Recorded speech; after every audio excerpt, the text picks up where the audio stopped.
Welcome, everybody. Sorry for running a little bit late. And since today we have a full set of presentations, so let's begin right on time. Tyler, can you post in the chat the list of sequence?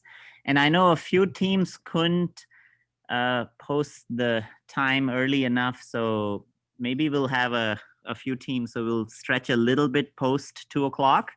But again, all of the content will be recorded. And then since we are diving directly into the class presentations, I just want to mention this is not the last class. I think next week we will host one more class to get together to do some coordination and planning as well. So let's just dive right into the agenda. And I think in the chat is the sequence. Yeah, the first team is going to be 3D printed medical devices. So whoever that is, everyone should have permission to share their screen and talk as well. So feel free to go for it. And then I think we're going to try to do the 5-minute. And then again, I'm assuming everybody has posted the project videos as well. Okay, you can share your screen. Message me individually, and they'll be posting a couple days late. But everyone else. Yeah, I think that should be okay, as long as everybody can see them by this weekend. Yep. All right. Yeah. So team 3D printed medical devices. You're up.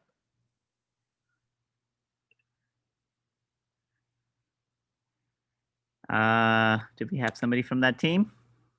If not, we can jump to the next one in the interest of time. Yeah, I think I'm not hearing anybody from that team yet. I do know they've been working because I've spoken to them a couple of times. Yeah. We'll come back to it. Rethink plastic.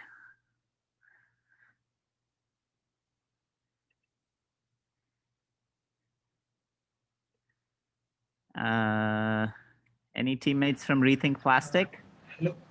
Hello, Professor. Perfect. Yes, Shri. Hello, sir. So we're sharing the presentation. Just a minute.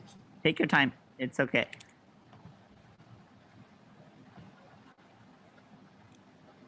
And I think for folks who haven't seen this, last week's talks are all online as well.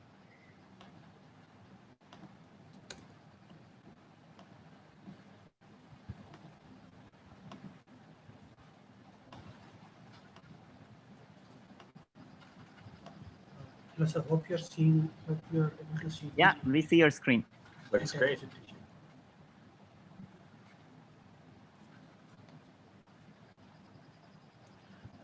Good morning, good evening, good afternoon, everyone. So we are from the team Rethink Plastic. So as you know, almost 17% of the accumulated landfill is due to the plastics, and one of them, 12% is incinerated, and 9% is recycled. So there is a serious deficit in the value. So we need to gain our. We need to reuse our plastics, or we need to reuse our waste to valuable products, and of which 80,000 million tons are plastic, and 8 million tons of each year is being wasted or thrown into the ocean.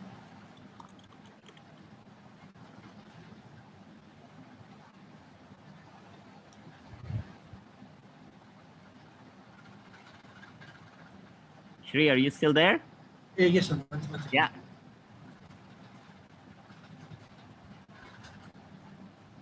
I think I'll start. Yeah. Because we had a problem with our connection. So Go yeah, ahead. as Craig was mentioning, by 2017, around 8,300 million metric tons have been produced since the 50s. And the numbers are, of course, still rising. So on average, 8 million tons of plastics reach the oceans each year. So in the context of green entrepreneurship, experts say or believe that all trash is a design error, and so we do. So that's why we are committed to using biodegradable materials, to pack a great array of products. But that's not new, because solutions has been always being around us. So local people have already have alternatives to pollutant items such as plastic bags, or bottles. And we found amazing case studies from India to Colombia that use nature-based solutions to tackle this huge problem. So we bet, next please, we bet on three main goals. First, using local materials, hoping to use waste products preferably. Second, leaning on rural and tribal communities because they know nature. And third, shifting our relationship with plastic. So we don't want to keep consuming business as usual, but making vital needs safer to both the environment and the people. So if you ask me, I prefer to refuse over recycling or even reducing because that's my sustainability hack. But we've decided to focus on bottles due to the fact that those items are one of the most commonly used in industries, and also we are committed to bringing safe drinking water, for instance, to people who are facing water scarcity. Actually, 1 out of 3 people globally. So we'll need to guarantee strength, break resistance, shatterproof, and low-cost properties of plastics. And for those reasons, we performed several experiments using the following materials. So Kudam will, Hi. yeah. Hi, I'm Taudam. So I will brief about the experiment we have conducted on some of the leaves. So we have conducted the experiment on the lotus leaves to improve the mechanical properties of the lotus leaves. I have soaked the lotus leaves in starch water, which is sourced from the rice. So I have soaked the lotus leaves in the starch water for an hour, then dried inside the room. So when dried, it is not crispy as the normally dried leaves, and it is also flexible. So then I took 3 layers of leaves and I die press it into a cup shape, and kept it for a day. So after that, it form a nice cup shape, and it can hold a liquid without any leakage. So if we, instead of starch, if we use some other treatment process, the mechanical property might be even better. So that we need to look at. And we also tried with the tissue paper. So the tissue paper is first soaked in water, and then it is mixed with calcium alginate, and then that mixture is it is kind of like a clay. So from that we made a cup shape. So when it is dried, it is tough, and it can also contain water without any leakage. And also we tried also with the mulberry leaves. Mulberry leaves. So we made floor gum. Floor gum is we have cooked the floor with the water. So after cooking, so it kind of becomes like a gum. And using that gum, we coated the mulberry leaves with the gum, and we kept it for a day. No, first we form it into a cup shape, and then we let it dry for 3 days. So the mulberry leaves was able to hold the water properly without any leakage. Now we can go to the next slide. So in summary, we have tested these following materials which were locally sourced. So lotus leaf, lotus stem fiber yarn, lotus leaves, banana leaves, and tissue paper. So right now, what we want to progress is to use the starch which is available is obtained from the water which is drained from cooking rice, and then cross-link it using sodium phosphate, orthophosphate, which improves the overall strength of the starch. And the challenges in the main future work of the project is like focus on the scalable methodology rather than focusing in a specific object. And what we feel is like the sterilization is one of the greatest challenges which we might feel, and we might face, and then including origami or kirigami based designs will be helpful in transporting such water bottles. And then we need to have an online database system by the government or by the citizens to know what is the amount of dust, amount of waste that has been dumped in various locations. And we actually need to rethink our relationship with plastic. It should be away from our day-to-day lives. And with our project, we need to locally empower and decentralize the manufacturing, shipment, and recycling. So this is our team. Anton Molina was a mentor, and Tadam Sannat, Binay Kumar Tripathi, myself, Catalina, and Gargi. And these are Notion page. You can further look into all the experiments that we have done.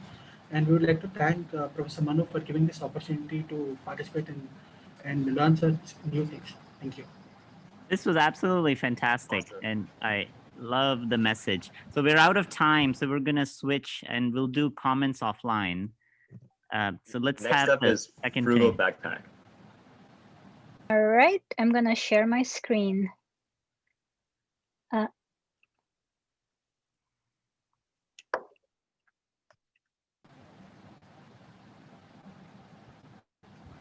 Okay, so hello everyone. We are the Frugal Backpack Lab team.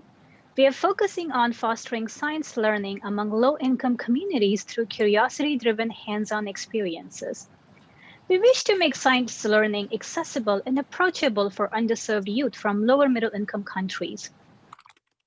We believe that science education is a universal human right and wish to empower young people to become change agents, contributing to the social and economic welfare of their local communities. We are exploring this with a bit of empathy-driven process, focusing on the community's needs first. I want to pause here and request everyone to empathize with our target audience. Imagine if you're living in a situation where your entire monthly electricity bill expense costs the same as just 2 Snicker bars, and you're still not able to afford it. This is the level of financial instability in these areas.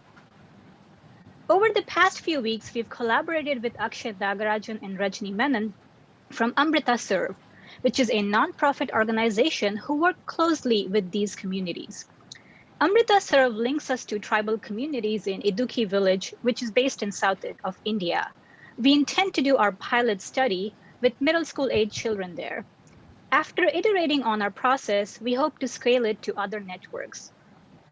It's been a bit challenging, but we have been able to do some research to understand the community's needs and cultural and socioeconomic context. Evaluation is a significant component of our pilot study, and we have mapped these key areas that we wish to assess and pursue further.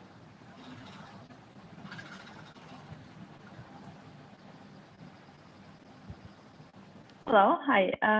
I will try to summarize my part in one slide, so bear with me, please. Our overall goal in this project is social engineering focused. That is to say, philosophically, we want to progress science-aware lifestyle where science tools and scientific thinking become part of an everyday life. Our solution approach for this is twofold. First of all, we want to provide learners with a first-hand experience of science using science tools. For this, we are designing a backpack toolset.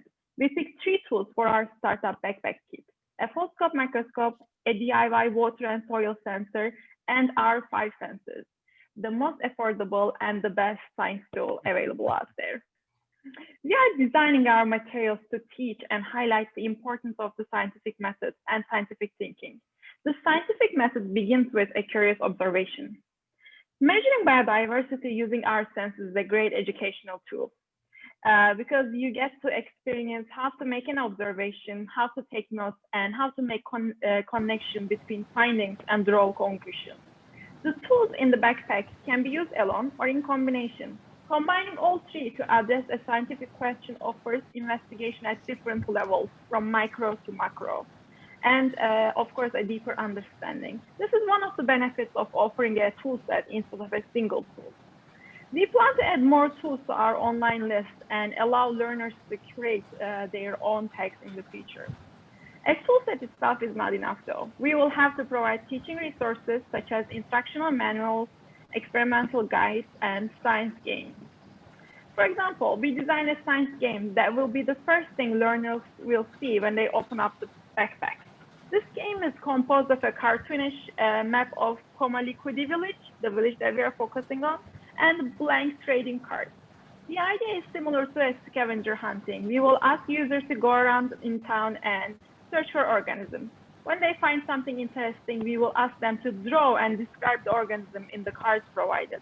Learners can then use these cards as trading game cards. Something like whoever finds the most interesting organism or has the most detailed description gets the higher point. With this activity, we hope to trigger their curiosity and encourage them to make a scientific observation. We think that the community-tailored design approach we follow for this game will help us initiate the science journey of learners with a sense of belonging. Tools and teaching resources are essential. However, the heart of the change we want to create in a society comes from the community. We think that we can help develop a sense of community and belonging for our learners through our human-centered design approach and our interactive online platform. Bill? Bill? Back one. Okay, hi. So this is our lotus flower prototype.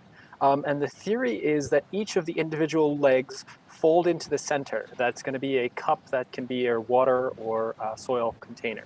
So these are a series of colorimetric tests: malachite green, Grice reagent, Bradford reagent, phenolphthalein, as well as lead contamination. So one can actually identify lead with a combination of nitric acid and iodide that precipitates out, as well as some of the other trace metals. So these can actually be suspended in alginate spheres and kind of ruptured to provide a colorimetric test. The inner circle is intended to be made out of wax paper to kind of provide a cost-effective, cheap way of containing water or soil. And then each of the arms are to fold into the CD surface to kind of digitize the data. So if we can make an impression on the surface of a CD and then put that onto a drive, we can digitize the data if there's not access to Wi-Fi at a given point in time. Next slide, please. This is the layout of the Frugal backpack. This is a 1/16th scale, and it's inspired by a tool roll in which you can see that the individual triangles fold together. And in the bottom right corner, this white, almost manuscript should slide right out and contain all the tools. It's also intended to be a workable surface, so something as a table in the field or chair, if you can orient the triangles in such a way. Next slide, please. So we also put together things in terms of activity cards to kind of tell the narrative of an experimental arc.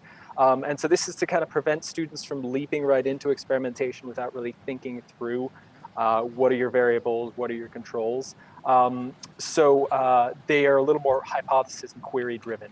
So the anecdotal example here is you see a bear, you poke the bear is upset by this, then you learn not to poke the bear. But the overall conclusion is that you need higher N value. You need to replicate these studies before you can draw any conclusion. Next slide, please.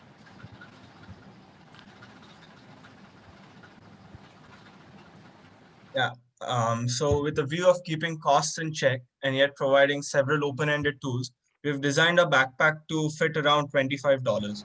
And that translates to 1,850 rupees, which while still an expensive proposition for an individual Indian kid, is definitely accessible to a school or an educator. Our team also recognizes the importance of building a community website to facilitate collaborative use of the backpack. We hope that the website is a way for users to actively take part in projects, document their findings, print out science tools, get access to different tools which they can print out at their own respective locations, which will further lower the costs down, get access to different tutorials, and contribute their own ideas in science games. The website will instigate further experimentation and suggest new experiments based on different tool combinations. This is our primary goal for the website.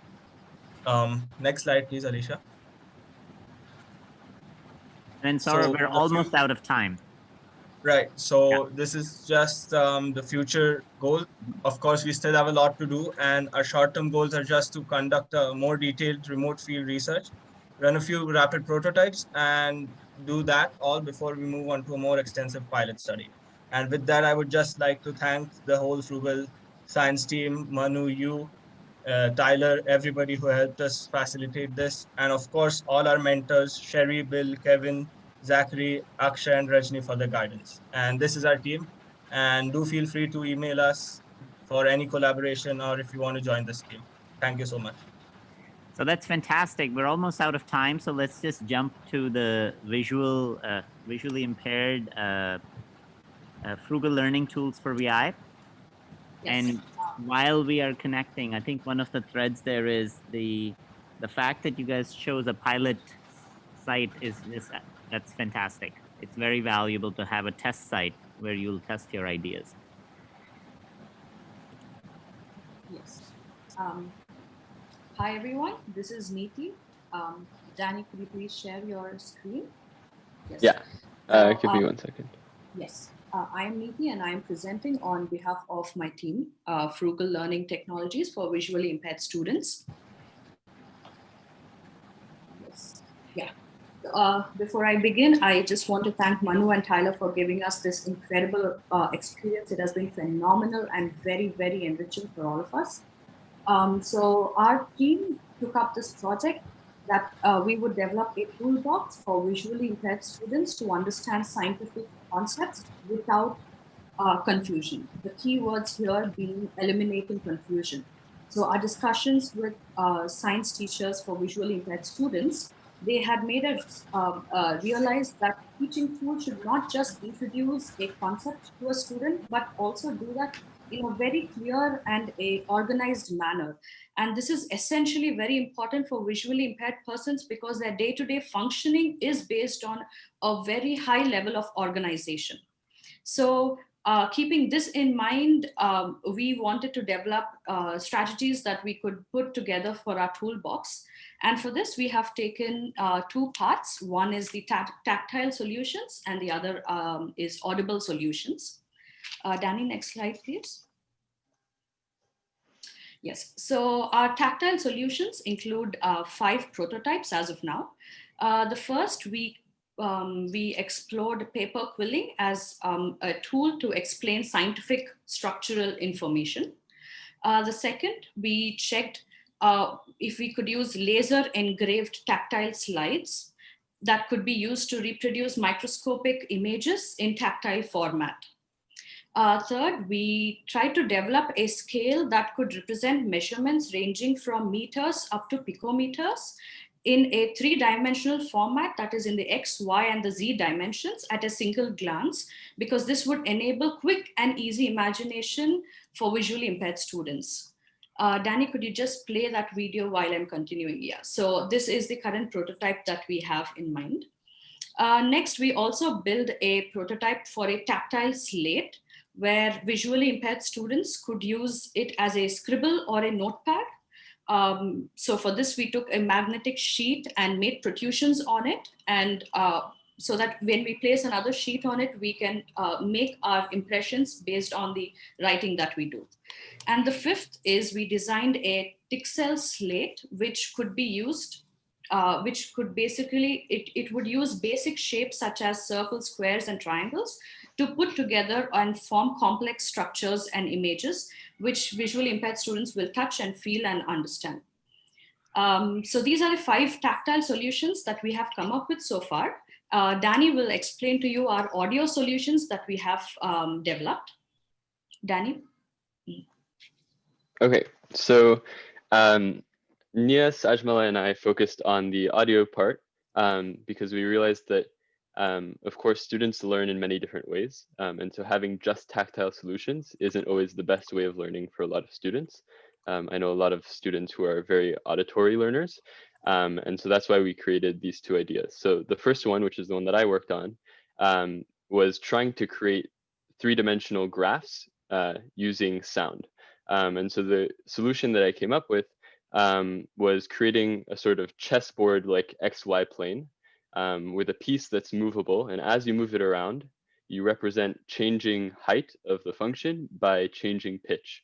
And so, yeah, so the idea is that you could essentially graph something like a saddle point that you see there, and actually be able to understand it in a more intuitive way than the other solutions, which are more tactile.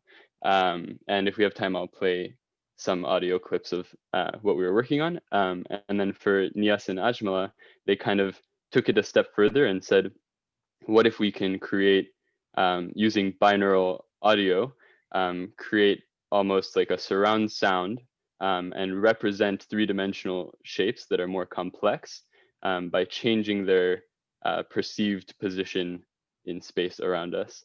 So Danny, so those are, your team still has 30, 40 seconds. So do you want to just play the sound? yes, I'm very curious what this sounds like. Yeah, so if you're moving along the center of the x-axis, this is what it would sound like.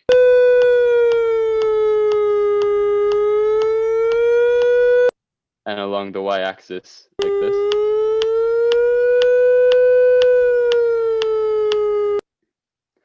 And obviously you could move around to different edges and it would sound slightly different. And then this is what Nias's work sounded like.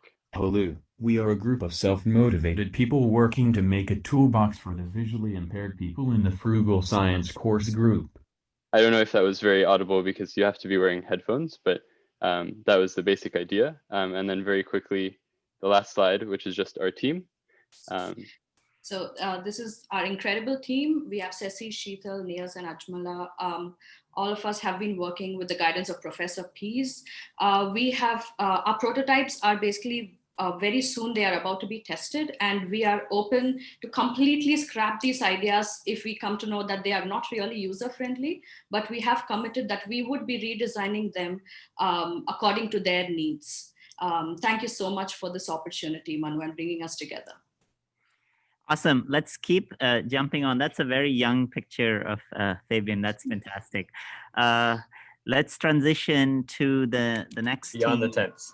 And I think we will do comments offline, essentially. There's so much to talk about, but I want to make sure every team gets time to chat. That was just absolutely fantastic.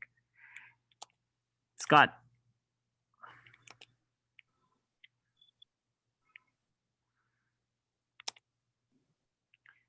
Oh, Scott, can you hear us? And folks should keep posting questions on chat, because I think in parallel we can have discussions on the chat.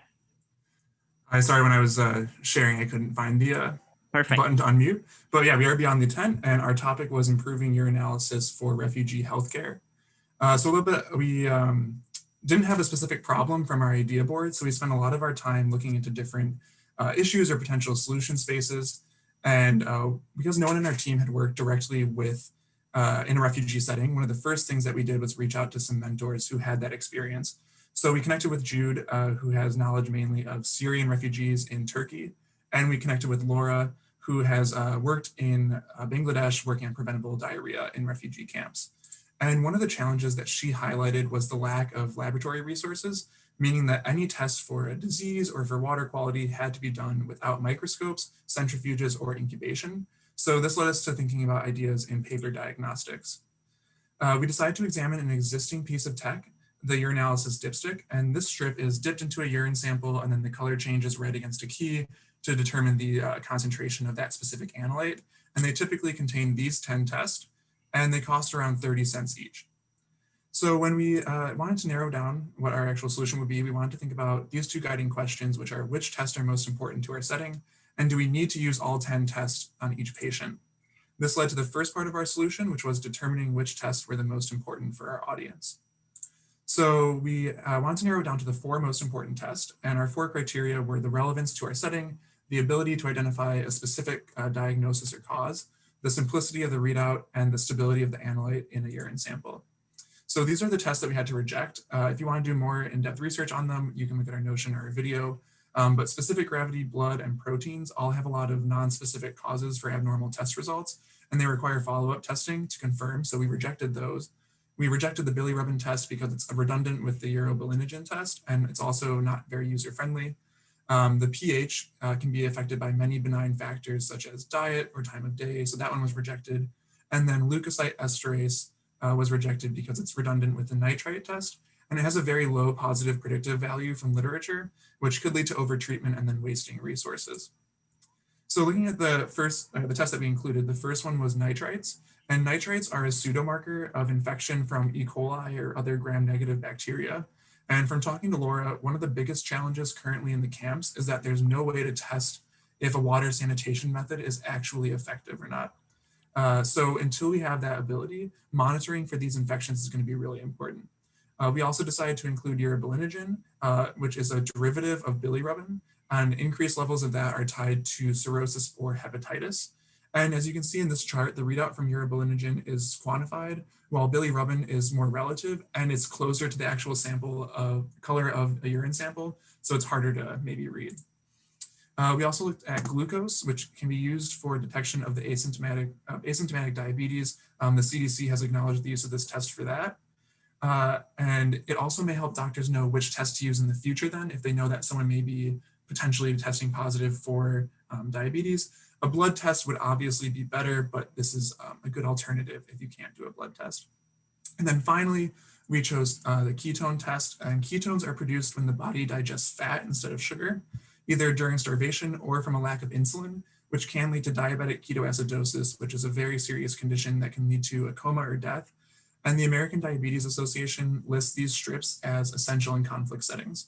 So that leads us to part 2 of our solution, which Frugal will talk about. Hi, hello guys. So while thinking about the solution, we were focusing on how to make this more patient-oriented, more for the refugee themselves can use it, because as most of us will know that there is a great lack of personnel in this region, trained personnel. So we came up with a modular tube. The tube would have a ladder-like slit in which the strip would go in. And the tube would be almost double the volume of these actual sample required. So only half the volume would be filled by the patient. The patient can urinate directly into the tube, and then it can close he can close the tube and invert it, making the strip submerged in this urine sample. And he can wait for 30 seconds to 1 minute. Then he can turn it upright again and observe the results. This can be done by any person in the camp or the patient himself in the camp if he is knowledgeable enough.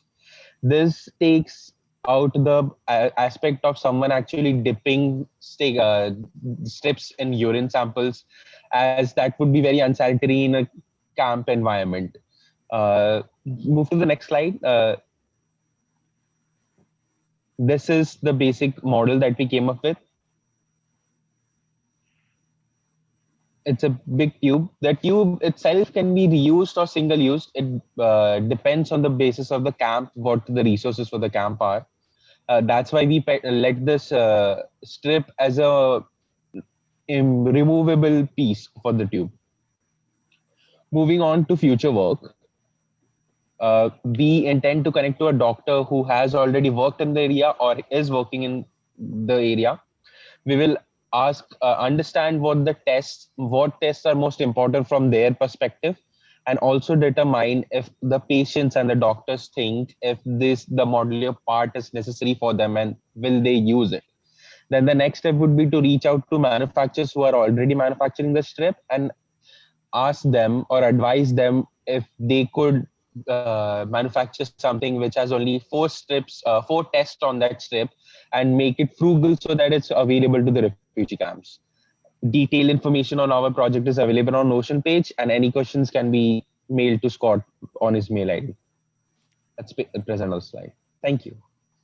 That's fantastic. I think we're out of time. So many comments. I think one thread to, of course, looking into this space is cell phone pictures to quantify, and where does that lie in data collection. Let's move to PPE. And I guess, again, the whole today since every single slot is taken, we'll do this offline on comments on individual projects. Great. You can see my screen all good? Okay, cool. Hi, everyone. My name is Rutha, and once my screen loads, I'll present. Okay. I'm part of the Sustainable PPE Design team, and we were formerly called the PPE Sanitization team, but after much research, we decided to go down a slightly different path. Along with all of these wonderful people, our team's goal is to design sustainable PPE. So during the COVID-19 pandemic, we've noticed that PPE use has increased significantly, and single-use PPE gets discarded as biohazard waste. And that waste gets taken to either landfills or to incinerators. So our team wanted to see if we could find a way to let healthcare workers find a way to save lives while also saving the planet.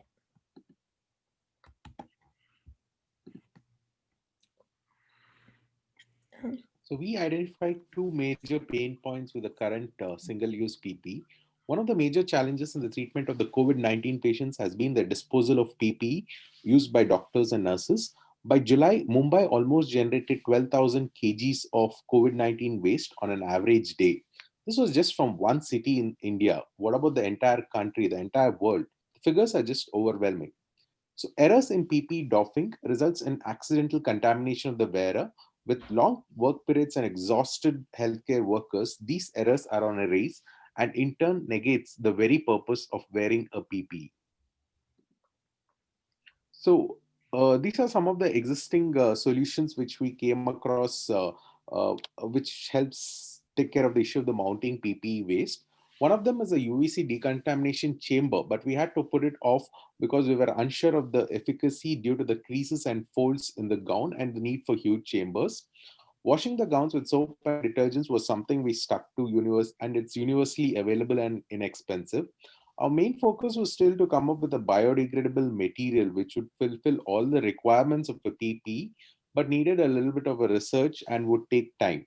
So we decided to come up with a two-pronged approach to develop a common PPE design with two different fabrics, a reusable one and a degradable one. During our search for materials to tackle the challenges of both sustainability and reusability with regards to PPE, our team came across some novel biodegradable materials like C-cell, lyocell, jute, chitosan, and a jute-chitosan blend. Of all these materials, lyocell and the jute-chitosan blend appear to be the most promising after our research. Lyocell because it's soft, breathable, light, and comfortable, all while being biodegradable, and the jute-chitosan blend because it has a high mechanical strength and also a high resistance to wetting and has antimicrobial properties. Here we compare an isolation gown to a coverall, where we see the key advantages of a gown includes lower contamination risk during doffing, less expensive, more comfortable, and quick to don and doff. Whereas the key advantages of a complete coverall include a complete body protection, which makes the wearer feels more safe, but the disadvantage being higher risk of contamination during doffing and uncomfortable to wear over long periods of time. So here you can see a short video of what we have developed in the past few weeks. So we have come up basically with a gown coverall hybrid, which takes the advantages of each, leaving behind the disadvantages. We have ensured a complete coverage of the body with a hood for the head and neck region. So during doffing, the wearer first has to just unbutton 2 points of attachment, as you see there, and then get hold of the hooks using a loop near. First he doffs off the hood anteriorly, and then using a small loop close to the wrist, puts it across a makeshift hook and just moves backwards. So this helps in complete doffing without any risk of contamination, and this can be sent directly to the laundry without any handling and no need of reversal of the sleeves as well.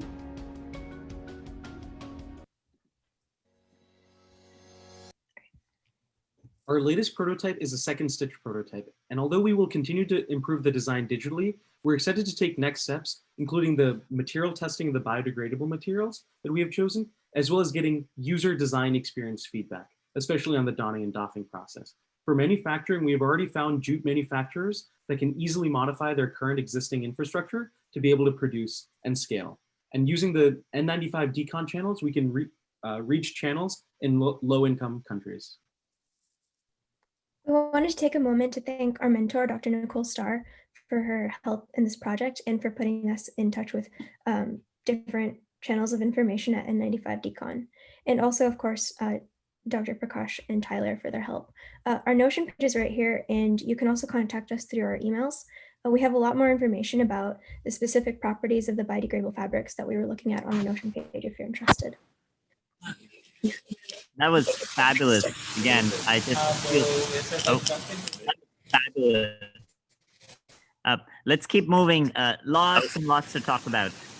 Next up is Frugal Onco. Let's keep moving. I think we got to mute Siddhant.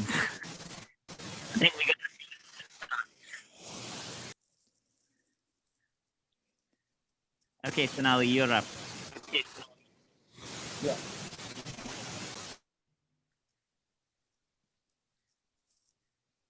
So hello, everybody. I'm representing Team Frugal Onco, and these are our members. We had around 10 members, and this is the link to our Notion page. So,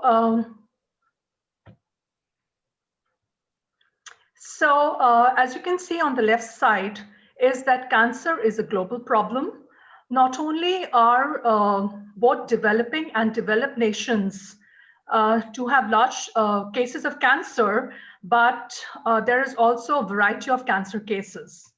Now, the main thing is that in the developing world, especially in countries like India, Afghanistan, Sri Lanka, the problem is accessibility to proper diagnosis because of the lack of multi-specialty centers with adequate manpower facilities. So why is frugality in cancer diagnosis required? The reason being, in one study in colorectal cancer, it was found that early diagnosis, if it's in stage 1, leads to better survival. So we wanted to extend this early diagnosis in the frugal context. So can we circumvent the problems in the rural settings where proper healthcare facilities with adequate manpower and resources not available? And the frugal science idea was, can we develop a home kit for non-invasive cancer screening using non-invasive biomarkers for all cancer? So we did a background literature survey, and we found that the medium of detection was only non-invasive in only 10% of the cases, while it was 90% in the case of blood. And the method of detection using the protein antigen was 45%. Now, whatever technology has been used for screening, even in the cheapest test is around $250, which is really an impossible amount for developing countries. And as one of the team members, Bell, said, that even in developed countries, this is quite an amount. So what we did was we wanted to use protein antigens in the urine and saliva, they are non-invasive samples, as a source for screening for cancer biomarkers. So we went and did a literature survey, and these are the types of cancers we checked: ovarian and breast cancer, and these are the biomarkers. These are protein-based, and they're in urine or found in urine or saliva. And we found a lot of protein-based biomarkers in breast cancer, and also in oral cancer, and a few in prostate cancer. In fact, PCA3 is FDA approved. Now, however, there's a challenge. We wanted to basically look at literature studies that had, worked on at least 100 patients.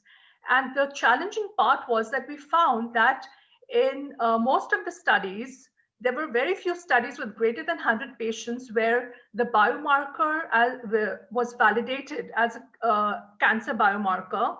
Patient size was restricted to 30 to 60 in breast and brain. In one study of oral cancer, it was 119 patients, while the rest, it was not applicable or not known. So this was a challenge. And it still is a challenge because people are using genetic methods for testing. Then we started looking at the space of solutions for detecting these protein biomarkers in the context of cancer. And we came up with two solutions. One is a lateral flow immunoassay. And the idea was to multiplex lateral flow immunoassay. And as you all will be knowing, that basically there's a test and a control line. and there's the analyte that is added. It flows and it reacts to produce a color if it's positive for the biomarker, and if it is negative, it won't produce color. So the idea was to multiplex LFA, and so our team members, Anaswar and Siddharth, came up with dividing the test line and control line into 25 sections vertically, and use different biomarkers accordingly for the test. And then we had a bit of discussion about it.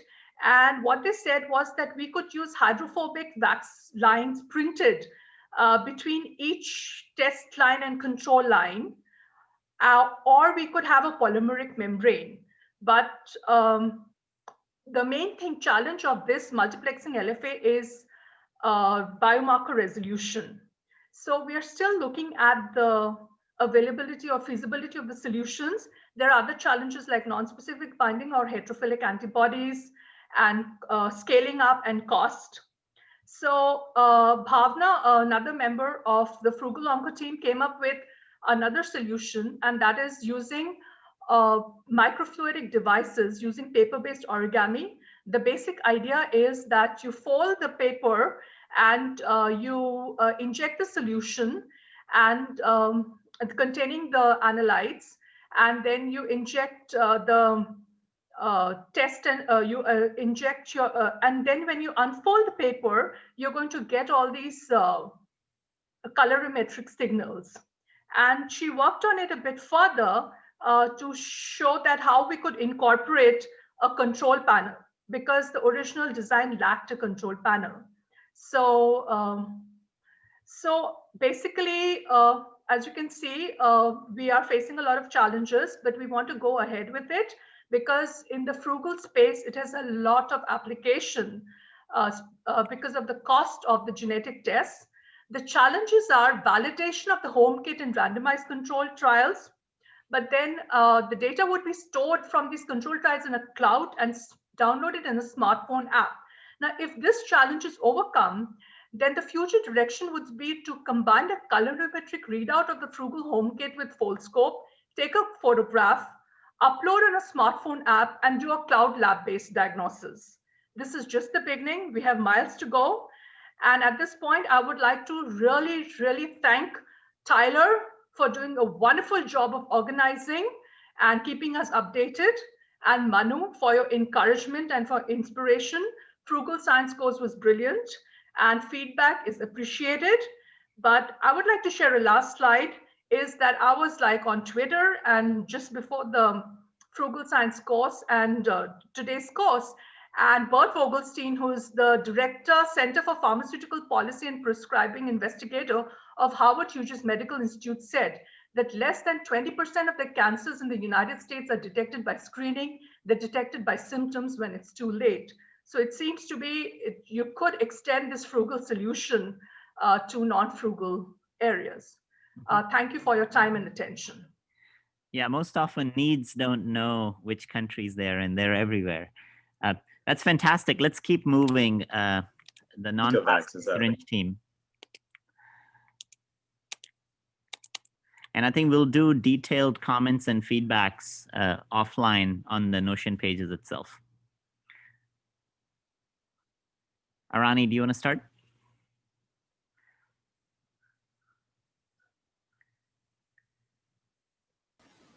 I just forgot to unmute. Please wait 1 second. Yep. Is this visible? Yep.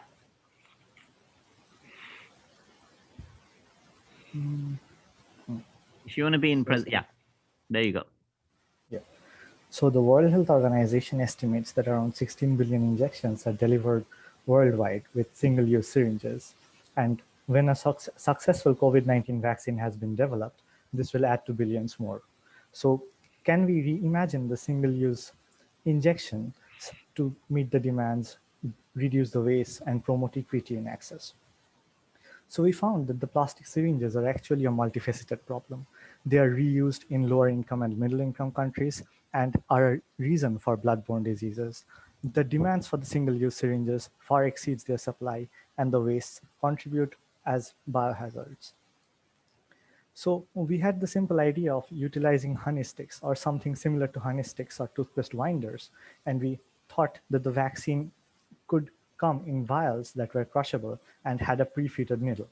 So in idea one, we thought of incorporating compressed air for successfully delivering a dose. In idea two, we thought that we could incorporate sliders to push out the vaccine. Or in idea three, we thought about having origami patterned axial vials that could deliver the dosage.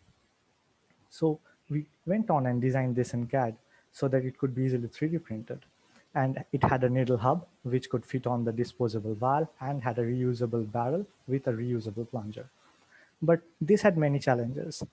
Removing the vial after the injection could be tricky and could result in needle stick injuries during the assembly. Or the disposable vial could leak inside the reusable barrel and we would have to throw off the entire system altogether. So moving on, we moved to design 2.1, where we thought that we could minimize the plastic waste by redesigning the plunger as a slider fit. A successful vaccine dosage would require us to throw off the layer slip tip, and a failure would cost us the entire thing.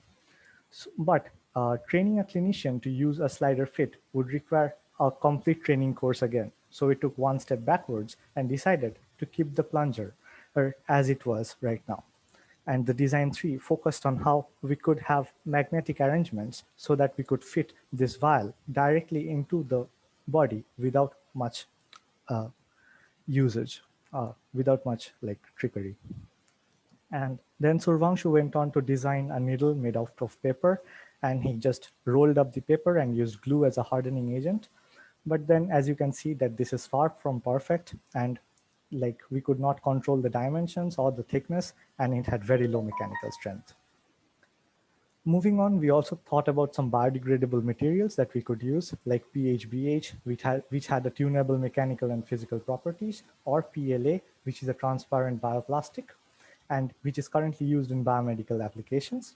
Both PLA and PHBH can be used in injection molding or in 3D printing. So these are a few more experiments that we had. We used clear plastic tape to design vials, which would store around 2 milliliters of fluid, and used a needle on top of the vial and put that inside a syringe and tried to deliver it. But we were only able to get out like 1.4 ml, which was like around 30% loss. So like we have a lot to go here. So this is our future work. We are planning to find a suitable material which would be flexible and robust and ideally biodegradable, and use folding or creasing methods. We have to refine our design further and keep on testing prototypes. We have to miniaturize our components and think of sustainable manufacturing processes. So this is our entire team, and thanks a lot to Manu and Tyler for organizing this amazing course. Thank you. That's fantastic. You're the first and the only team that still has like 30 seconds left. So a quick comment. Arani, on the loss of the leftover liquid, that's exactly where your folding patterns come into play. And I think it would be very valuable looking at that number with the context of the vaccines that are coming on the pipeline. It really is worthwhile to push on these vial ideas. So let's make up some time. Thanks a lot. To the next team, Space Junkies. They're also competing for the best team name. Okay, can you see my screen? Not yet. Now? Now we can. Okay. Hi all, and welcome to the presentation by the Space Junkies team.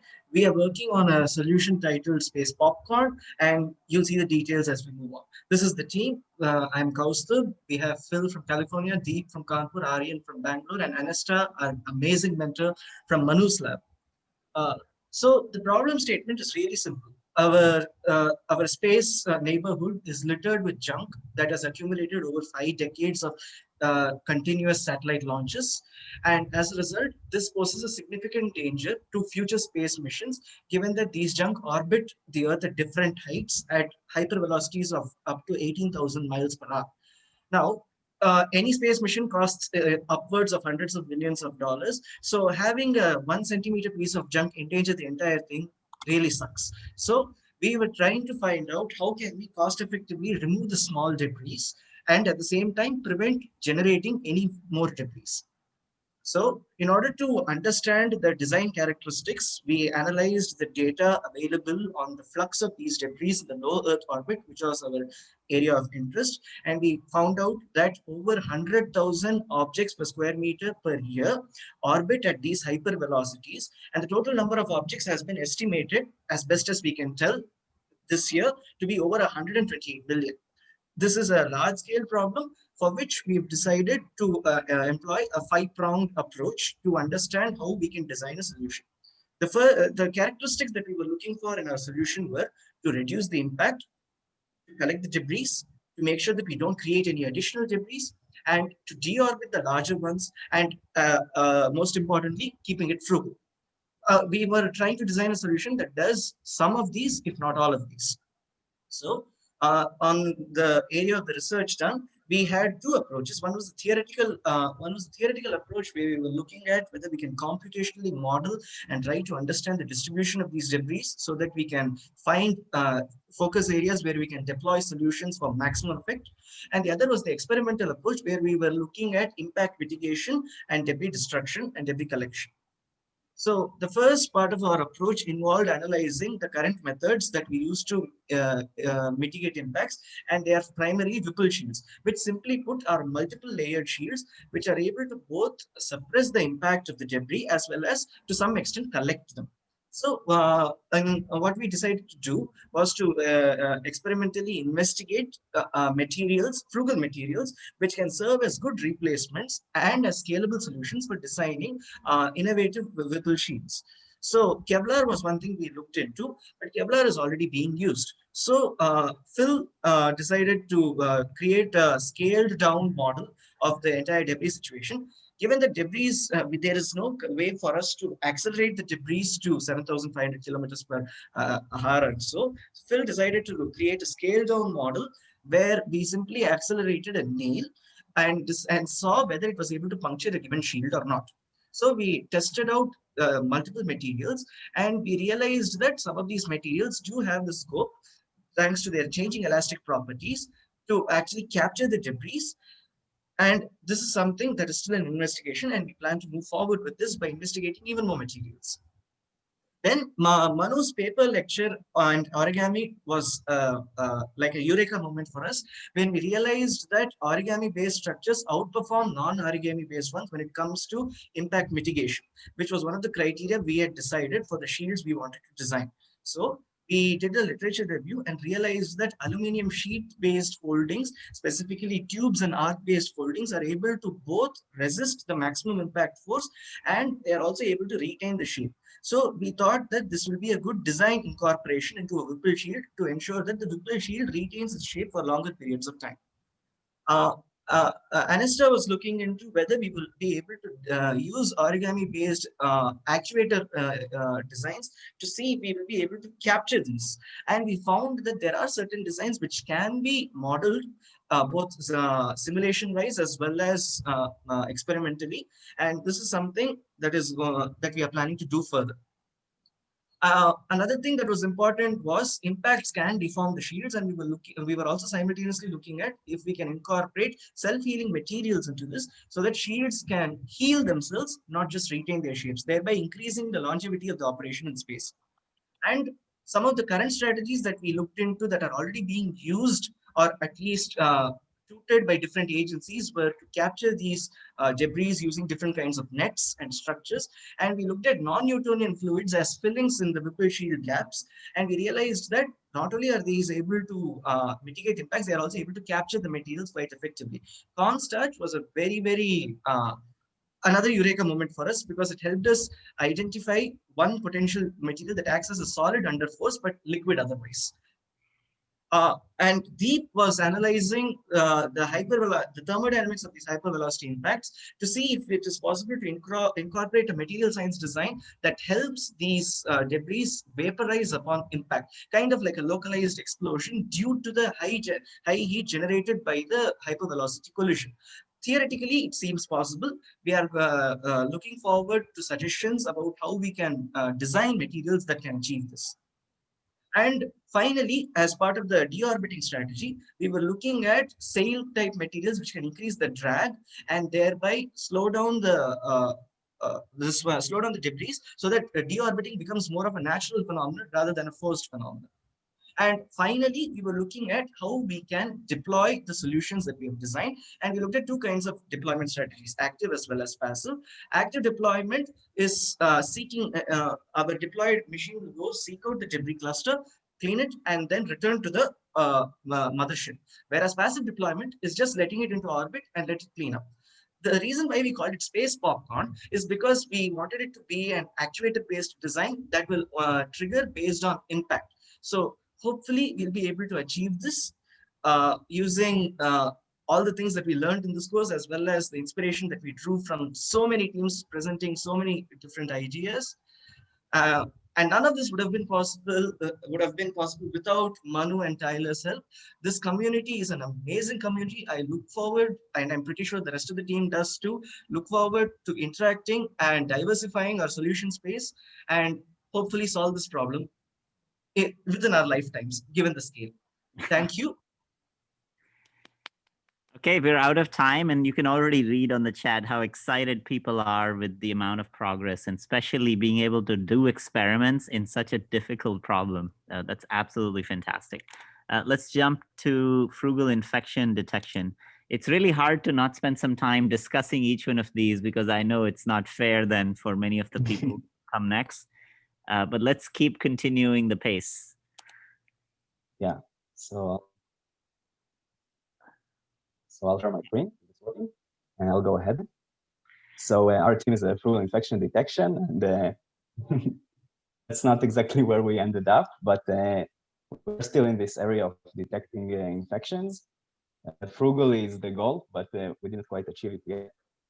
So we started with the problem of deciding that in resource-constrained environments, where infectious diseases predominantly occur, doctors are forced to prescribe antibiotics regardless of the infectious agent. Basically, a doctor doesn't get, he can't say to the patient, I'll come in 2 days, maybe it's a viral infection, this doesn't occur. Our goal was to find a simple, affordable, accessible tool that will provide information on the infectious agent.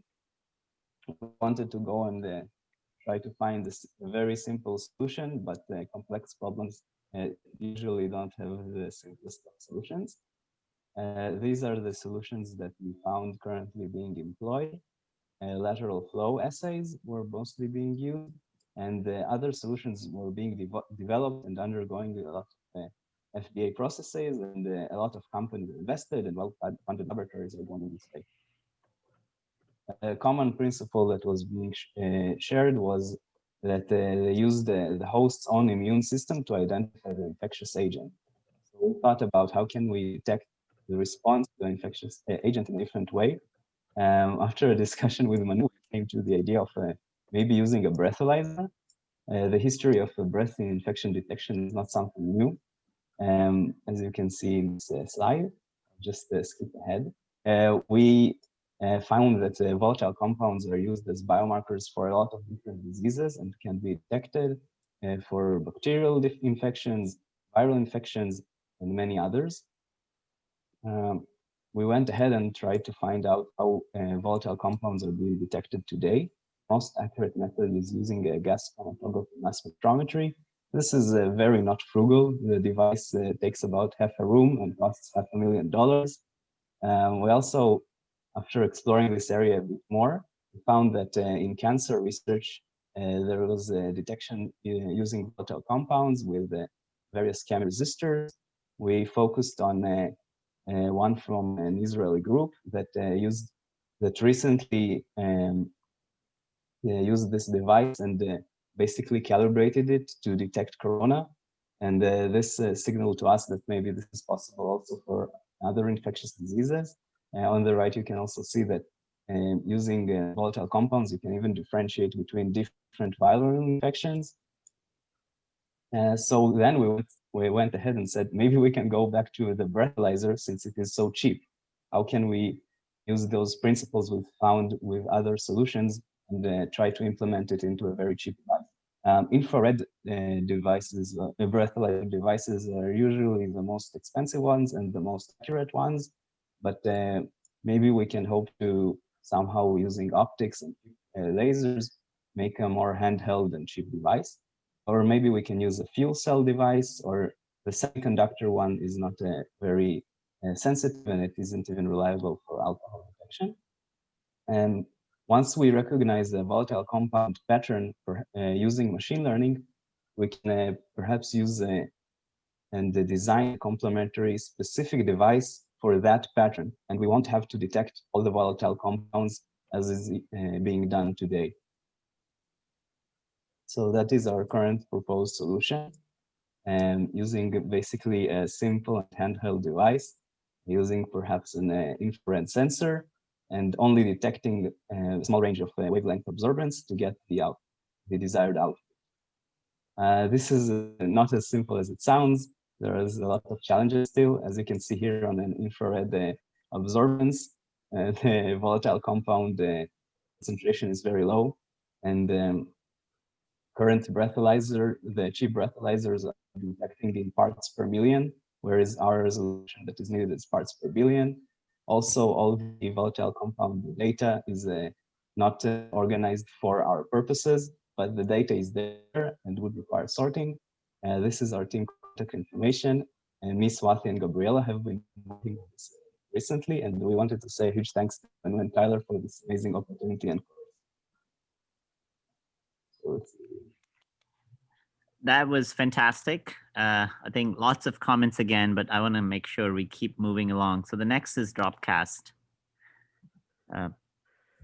Yeah, hi. I'm about to share.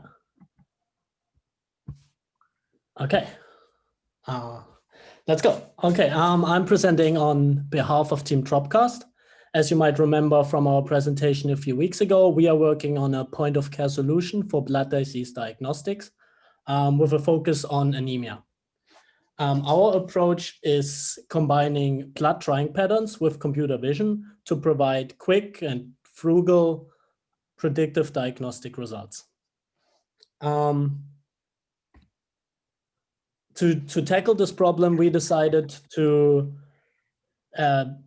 divide the problem space into 4 sub-issues, starting with anticoagulants. Anticoagulants are needed to prevent clotting and are important for the pattern formation. As you can see in the pictures, one of our team members, Odidio, already did experiments at home and produced trisodium citrate from baking soda and lemon juice alone. So there's definitely a frugal alternative for this solutions for this problem space. Next on, we need to control the environment. As you can see in this picture, humidity has a huge impact on the resulting pattern. Vishal, another team member, already designed a chamber using a Peltier element to control humidity and temperature. We also hope that we can easily integrate a reverse lens into that chamber to ensure that we can produce high quality images using smartphones.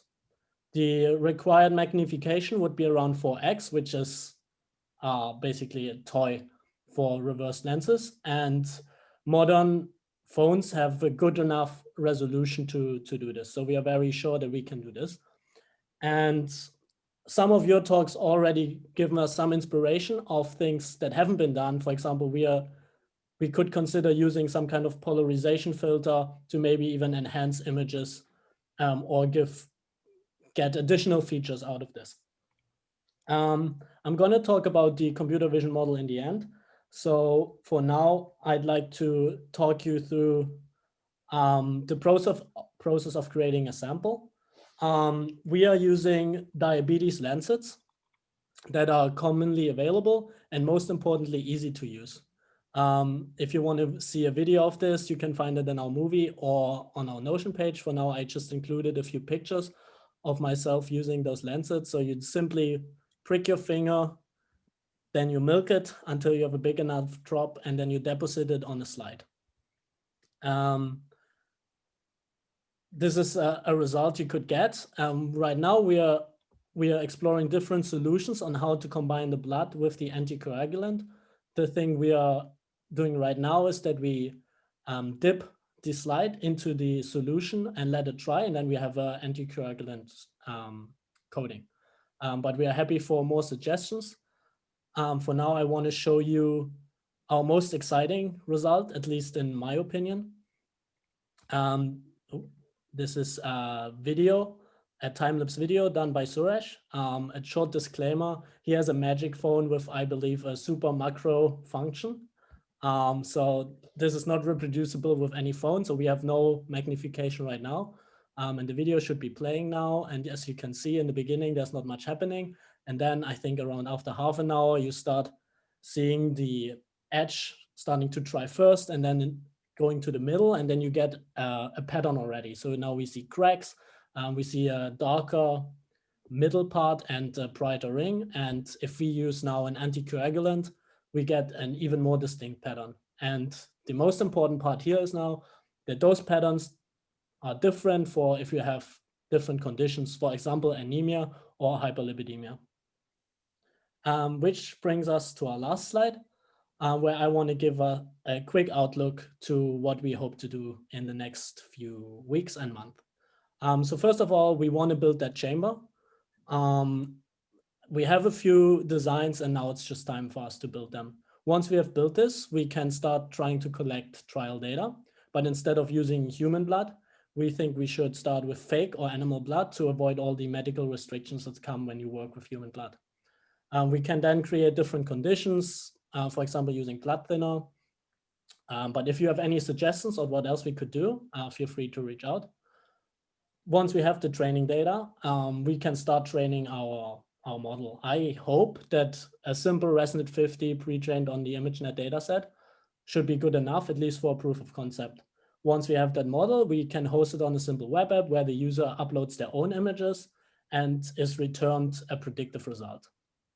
So once we have nailed down all those 3 steps, we would love to move to a trial with anemic and healthy patients. And here I'm very excited to say that Suresh already touched base with his supervisors, and there's a potential path for us to do this within this group. Okay, and with this, I want to say thank you to all of you for not only providing us with an amazing community and environment that has inspired us to do all of this. Thank you very much. That was perfect So time. cool. Let's keep moving. Operation Moonwatch. All right, here we go. Okay, so yes, my name is Rico and I represent the Operation Moonwatch team. Our goal for this project is to come up with an affordable telescope that everybody could have. I'm one of an amazing 9-person team that's from various backgrounds and diverse skill sets distributed all over the world, from Iraq to Ethiopia, India, Japan, Mexico, and Manu in San Francisco.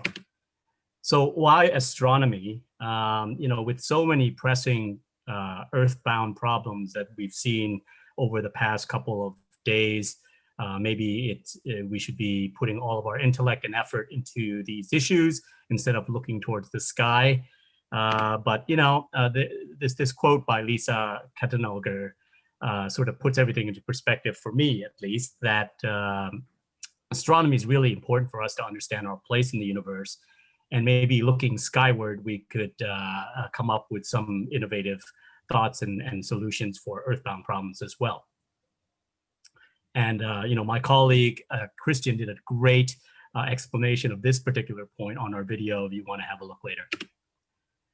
So why a Frugal telescope? As we were doing our research, we really discovered that astronomy is not something that most people understand very well. And we suspect that one of the problems is that access to astronomical instruments is not easy for everyone. It's expensive. And then the publicly available devices are rare and hard to get to. So the importance of creating something that everybody can get their hands on, it can't be understated. And similar to the Foldscope community, the device itself will not be enough, and creating a community to share discoveries and techniques will be as equally important. So what is Frugal? Our team settled on $10 as the Frugal amount, and we know that despite the fact that around the world it means different things to different people. It's a pizza to some person, it's a train ride for others, it's 300 Kit Kats for another person, but generally speaking, we think this is a good number. So in addition to cost, we set up some other parameters for our project. For one, we focused on the moon as our observational objective or goal. And the idea is to create a nice clear image like this picture behind my head. A design that's efficient and elegant so that the number of parts can be low and help to reduce costs. A user interface that is comfortable and intuitive and hopefully address some accessible design issues.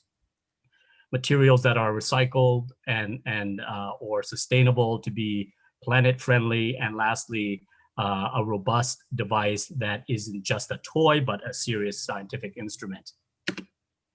Tons of questions we started off with. This is just a list of some of them. There's a bunch more. Our process throughout this entire thing, we really tried to keep cost cutting as the prime directive. It's easy to always spend money or rely on technology, cell phones and whatnot to shortcut to a solution, but it will limit accessibility, solving the accessibility question. We did narrow our objectives, as I mentioned before, and then approach the problem from 5 different directions just to see where idea convergence and divergence could help lead to the ultimate solution. We made several conceptual designs and prototypes, mostly for fun and exploratory purposes, held weekly meetings to be rigorous, and documented the heck out of everything. That's probably our biggest product out of this 1 month is the wealth of discussions and links and thoughts on our Notion page. So initial decisions, again, the moon. And we want to be able to achieve an image similar to what you see there, which was produced by what is called a cheap telescope at 100 times magnification. We settled on the reflector telescope type, more on this later as to why. We thought to get rid of the tube. It is the heaviest and biggest aspect of the telescope and not necessarily necessary, maybe perhaps, and maybe sort of the accordion dark tube or an origami option might be better. For optics, we look to use things that are already available initially anyway, and a vanity mirror was an idea that one of our team members, Srinivas, came up with, and potentially the Foldscope as the magnifying eyepiece. We also chose a baseline telescope. So I had this as a part of my lab in order to measure the resulting quality of what we put together. So this is a pretty popular starter telescope that costs $170, but it does come with a tripod and all these other things. I will tell you a little bit more about what I think the actual cost of this thing is from a manufacturer point of view. And again, so this is what we really want to achieve at the end. You know, getting really up close and personal with the moon to see geological features so that it's no longer just this light in the sky, but a real rock physical object that is tangible and palpable to us. Yeah, moving on. So some of the discoveries from our various teams on the cost basis, I estimated after doing some reverse engineering that it probably cost the manufacturer about $20 to make the telescope. But if I tried to do that by purchasing the individual components myself, it goes way beyond our budget, and then made worse by shipping costs to get those parts to me. So the conclusion from the cost point of view is we'll probably have to fabricate some, if not all, of the parts required. Team Telescope chose the reflector because it is simpler than the refractor. The mirror in the reflector type is cheaper than lenses that we would need for the refractor type. However, the reflector does have some weaknesses. It does require constant mirror adjustments, which will be an expertise that the user will have to gain. Spherical aberrations in low-end mirrors. Parabolic mirrors are tough to make, expensive to buy. The tube is not necessary. In fact, the structure of the telescope is a place where we found we could really seriously cut costs and could benefit from design ideas. Team optics. Team optics. One more minute, or yep. Okay, I'll go faster.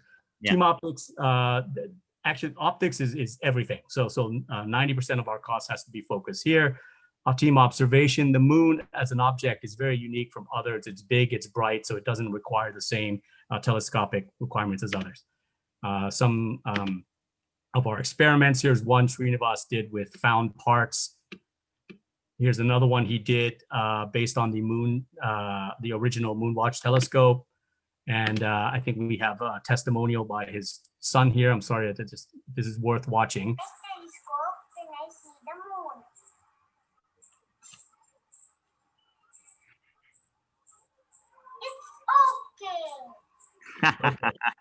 So another idea we had was based on an umbrella, and this one we liked because it made the telescope portable. It allowed for the changing of focal lengths of mirrors and so on and so forth. Another one came to me in a dream. I dreamt of the glow ball stick, and then of course in Japan we have these bamboo lanterns. And I like the idea of a 40 millimeter or centimeter ball as a good hand feel user experience thing, and it looks like an eyeball. And here's a 3D model of something I put together. This is what it looks like exploded, few parts, I think doable. Let's see, going faster. The end specification for our telescope, very similar to the baseline telescope. Yeah, and I'll let you guys read this. But I think maybe the most important takeaway here is that we can, in fact, make a lot of the optics for our telescope, and the techniques required are age-old. These things don't require high technology, so we can melt recycled glass to make glass blanks, polish it by hand, using aluminizer techniques to put mirror finish on it, 3D print other parts. So creating a telescope foundry is really maybe the biggest takeaway from our research. We also created a booklet. The telescope by itself is useless without some instructions. Mohammed made a beautiful booklet on this and future. And yeah, here's our Notion page. That's it. Thank you. Oh yeah, Manu, Tyler, you're awesome. Thank you. Thanks, Rico. So we have a decision point to make. It's 1:55. I think we could do one more team, and then that would still leave 7 teams. So a quick question: if you unshare your screen, Rico, how many people feel comfortable if we had a Tuesday session next week, and then half the class would be presentations, and then the other half would just be reflection, feedback? I mean, I had already mentioned this was not going to be the last class. How do people feel about that? Because I think it's also just mentally, it's so much fun to watch the talks. Can people make it? First of all, especially the teams that are about to present. I see lots of thumbs up. Can people make it next week as Tuesday? Because you might have already booked that time anyway for the class. And if there's a team that can't make it Tuesday, maybe you could message in chat, and then we could have you go now before we leave. But otherwise, I'm seeing lots of thumbs we can't hear you. Oh, sorry. Don't worry about it. Yeah, so the question would be is if all teams can make it, let's just we will do the closure with still the epilepsy team, the global epilepsy. And then I see 1, 2, 3, 4, 5, 6, and 7 teams that would go on Tuesday. And then we would take the rest of the time as reflection, some planning and immediate stuff. Or Ajay. Actually, Manu, could we postpone all 8 to next, because I actually have to get going because we're getting close to 2. Yes. So, but I'm very available on next Tuesday. I'm happy to lead off the presentations then. I think so. If that goes well, this is all recorded. Let's move the last 8 and sorry, I think it should have been predictable because, of course, all these projects we're all so passionate about, and it just makes sense. I hate cutting people off in their last sentence, although this has been a tough call, but some of you have done phenomenal in terms of truncating everything into 5 minutes. So let's do this. We will meet again on Tuesday to continue the last 8 talks, and then bring lots of questions and ideas on the community side to make sure that we'll discuss some next steps as well next week.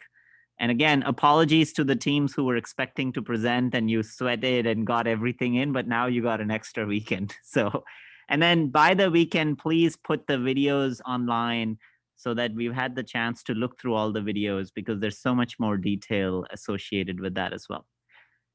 With that, we will say goodbye for right now. Just congratulations. It's an absolutely remarkable to really see how far you've all come. And again, for many other teams, you're also inspiring everybody else to kind of push on their game as well. So this is absolutely incredible. Absolutely. And I think seeing all the potential collaborations too between teams already happening in chat is amazing. I think that's going to be such a fun thing to do post Tuesday. So can't wait. Talk to you all on Tuesday. Bye, everybody. All right. See you all then.